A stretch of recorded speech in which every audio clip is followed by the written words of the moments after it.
Something I hear so often about back in Indiana would be the unfairness of WEP and GPO, windfall elimination provision and government pension offset. I'm not going to ask a question here, but I want to point out that seems like an inherent unfairness just due to the nature of your job.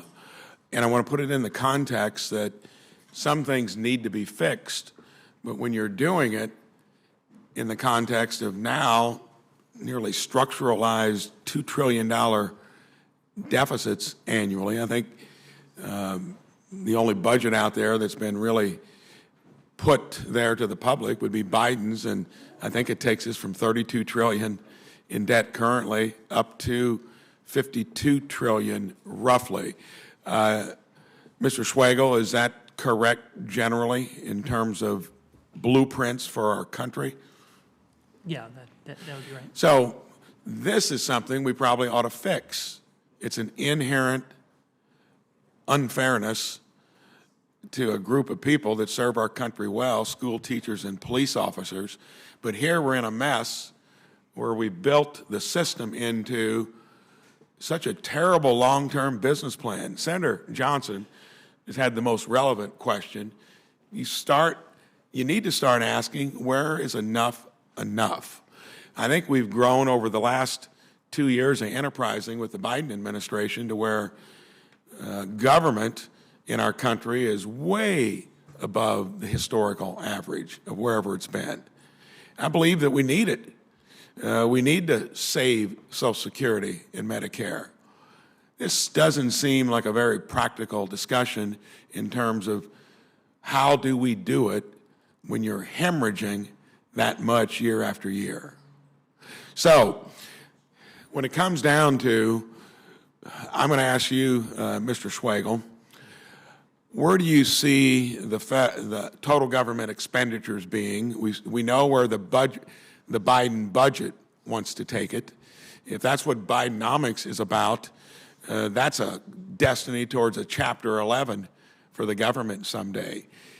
Are these numbers that ominous in terms of the blueprint out there currently for the biggest business in the world?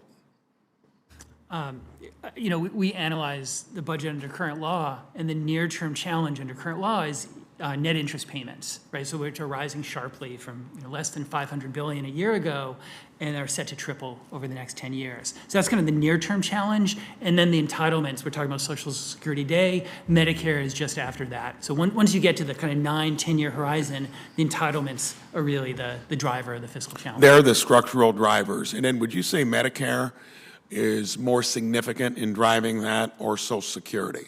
And which, again, you don't like to talk about policy, just tell me which of the two is growing in the wrong direction most precipitously. Social Security is closer, but as you look over time and into the sort of far off decades, the increment in Medicare is. And you know why? Because as little as 30, 35 years ago, that was 5 to 7% of our GDP. Now it's approaching 20, and that's another issue. It's the biggest sector of our economy that hides itself behind free enterprise, and there's no transparency. There are barriers to entry. If we wanted to focus on policy that would really make a difference, that'd probably be the thing we could do, but we're still then beset with a business plan that has to start begging the question, how much do you want through government? Am I correct in saying that revenues over a 50-year period have been stubbornly in a narrow bracket? That's right. The 50-year average of revenues is about 17.4%. Okay. So right around there. Where has it ever gotten out of that stubborn bracket? And that's high tax rates or low tax rates. You have less economic growth, right, when you have higher general tax rates. You have a little better economic growth when your rates are lower. Do you agree with that? In general, that's what our analysis. Okay, good. We're getting somewhere. So with everything we've just talked about, we're in a mess because revenues have never budged much beyond that. High rates or low rates, economic growth generally gets worse the higher the rates are, so you give up something there.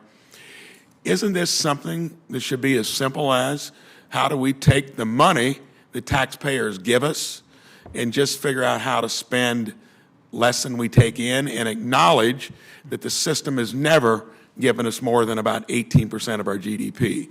Is that a fair statement?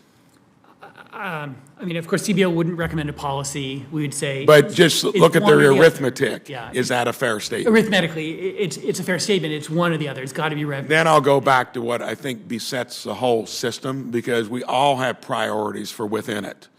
Healthcare is actually fixable. I did it in my own business, but you're poking the biggest lobbies back home and here if you do that. At least if they want to call themselves free enterprise, they ought to start acting like it. I think we can accomplish that. But then we're going to have to get down to what works in any other place.